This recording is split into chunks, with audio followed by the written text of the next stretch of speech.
This is Emakhaya Podcast.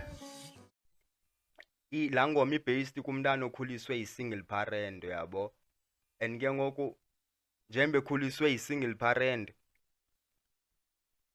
umamakhe like bona abanye abazali banalani ba in order uba umntana abe right ngasekenzelwe yonke into. Kwelinye icala ke xa wenzelwa yonke into ungazizameli uyabulawa. Yeah, so zizinto endazibonayo from i-brothers endikhule nazo yabona King.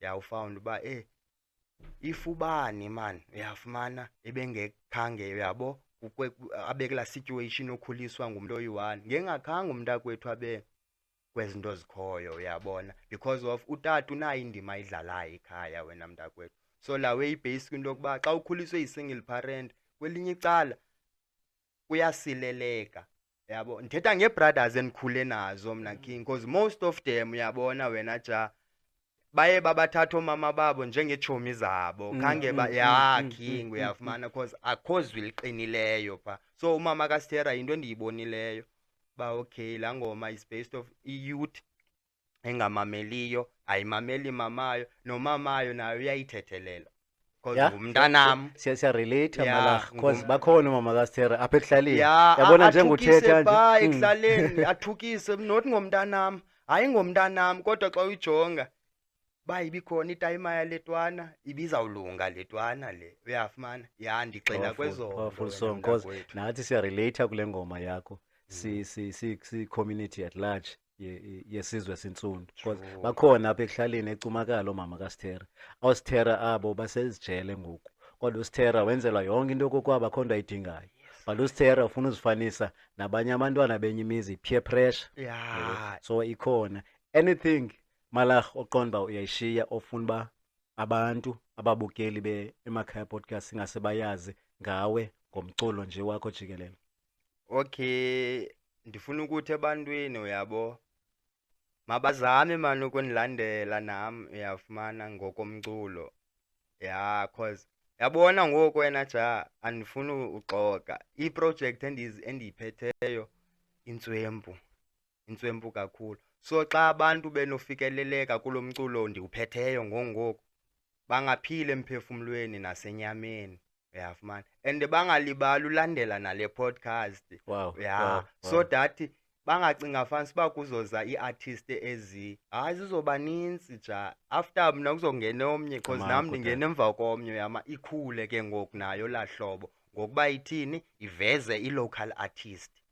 But nam abanilandele kuFacebook ndikhona Malach Hamashiach, nakuTikTok Malach Hamashiach, zonke it's Malach Hamashiach, uDr Mtopia. Yaphuma iphumile ikati engxoweni, khona into azasipha yona sizayivala ngoku. This is Emakhaya Podcast. Phambi koba sivale kodwa uThami Mthamani khona into afuna ipause apha kuMalach. Obviously iba khona into inspiration esiba umuntu ethetha like into endiyivayo apha kuyo uJamani is that umculo wakho is more motivated by Dreamers Cup and also by indawo akhulele kuyo, which is Cape Town nomoya walapha. Now since ulapha, what is the aim of umculo wakho, and nawe ke ngoku intertwine na nendlela ophila ngayo njengoba usithi ungugqirha wesintu unyanga abantu. So ayike uqonde uba yabona ngoku hayi ngoku ndivalelekile ngoku andiyazi uba ndibheke ngaphozi ngapha yafuneka kwii-performances nantsi into yandithuma ngapha nakumntana womntu ufuna unyanga yabo, ayike ihlangane njalo intertwine izame ukulo. Hayi mntakwethu ayizami ukulwa, qha yona ifuna ixesha. Ifuna ixesha because yonke into inexesha layo uyabo. Kaloku ukuphilisa kukabini, bayasiphilisa nabamama uZahara uBhutnathi uyabona ngokomculo bengakhange bakhanda ncam yabo. Siphile wena mntakwethu uzifawuni uba kula grief ubukuyo ihlili load uyabona, uye wabuye warecoverisha. Same applies ke nakule nto yethu yokusebenza ngamayeza wesintu, nayo iyadibana because yabo andifuni ke uthetha ngento ingaske, because after le nto ithi kati iphumile engxoweni le project, ikhona iproject eseyi archive igciniwe ithi unontlalontle yile i-based ke ngule Livity yama apha e-Eastern Cape. Okay. But ke ngoku andifuni unyathela kakhulu kuyo, ingaske sifocuse Qalapha. kule ya ikati iphumile engxoweni, because yona ke ngoku izawuhamba ithethe nokokubuya kwam from the west to the east, what was the reason, uyafumana ya nangempilo ke ngoku yalapha e-Eastern Cape endithe ndafika ndayi-experience uba kunjani mane Eastern Cape i-powerful ngantoni kwi-spirituality. Ya yinto endifike ukuhlala kwam, ndifike 2014 now yabo, ndina more than 10 years ndilapho yabo, ndifoundile apha siphila ngokomoya kakhulu ya, and ke ngoku zihlukile izipho zethu ngokomoya, but ngeyona nto ihlonitshiweyo leyo more than immaterial ya. So leya kanontlalontle ke ngoku after ikati iphumile engxoweni yeyona ezawuphendula le nto uyithethayo wena mntakwethu yabo ya, because ikati iphumile engxoweni kukuba njengoba bendikhe ndathi cwaka emculweni, Yeah. kwizifundo zamayeza, kwiinto ze-spirituality, kwele ndlela siyihambayo, it was 3 years. Andifumaneki kwi-social media, andifumaneki ku-WhatsApp, Facebook, nothing. Ndifocuse nje kwezi zifundo. So after then ndabuyela emculweni, kwathi qatha lana uba ikati ibivalelwe. So ikati iphumile engxoweni ke ngoku yabo ya. I get you, Yes, I get you. hayi. Sela Respect mntakwethu. Malach mntakwethu, thina si-Emakhaya Podcast siyabulela kakhulu ngethuba othe wasinika lona nangosithemba ngebali lakho. Nkosi kakhulu. Kodwa ke ikhona indlela yobhabhayisa kwe-artist apha. Khona uselector ATP emaqhosheni. Ya, si-Emakhaya Podcast siyabulela kakhulu, seyivala ngomntakwethu uMalach. Khona nje into asibekele yona, zawuthi ke ihamba idlana. Yeah, it's Malach Mashiach, Dr. Mtopia. Usanikhumbula ndingumathengethengisa, ndiyothengisa icebo lam lokuziphilisa. Ewe noko yona iprofiti yatsitsa, ingakumba abanye benu xa bengakhange batyalisa. Izinga lentswela ngqesho Yulia mangalisa, namaxabiso kahlelo 15 amane increase. Nokhazimla impahla onxiba uyayibiza, ungacinga mna ndifundanga xa ndibona ndikhwaza ndithengisa.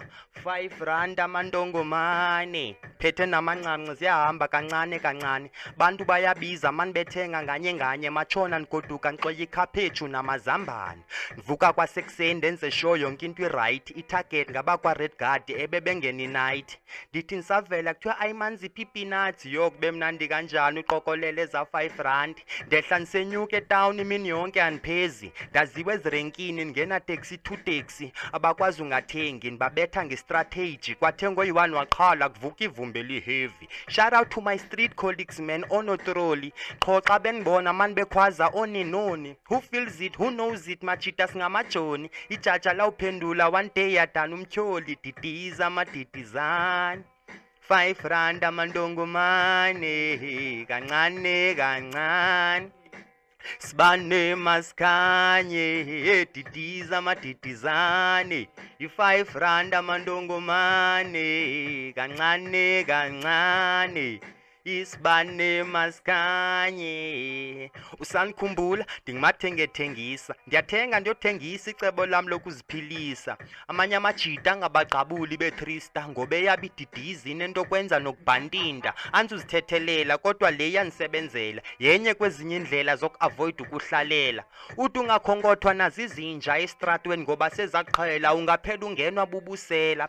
Ewe nam ndiyanqina uba uncedo ezincedayo, enabantu abakufutshane bathi intle le nto ndiyenzayo ngoba nabaphangeli ndiyakwazi ukubanceda ngemali yokhwela, bahlawule ngempelanyanga xa berholayo. Being an entrepreneur khenselo lwam ubizo, ndandithengisa kwakudala ufika estadium ndime ngebhibho. Ndive xa ndisitsho le way yalenza utshintsho, and I'm thankful endaweni yokuba ndizange ndayithanda inkintso. Kho ndawo yophangela, zama icebo loziphandela. Unawuphila ngokhongozela ndoda sewubala izilimela, kunzima unyamezela but akunceda unikezela. Musa uba yimbile yaswela umsila, ngoyalezela uva njani xa udlula kono stand ungathenganga.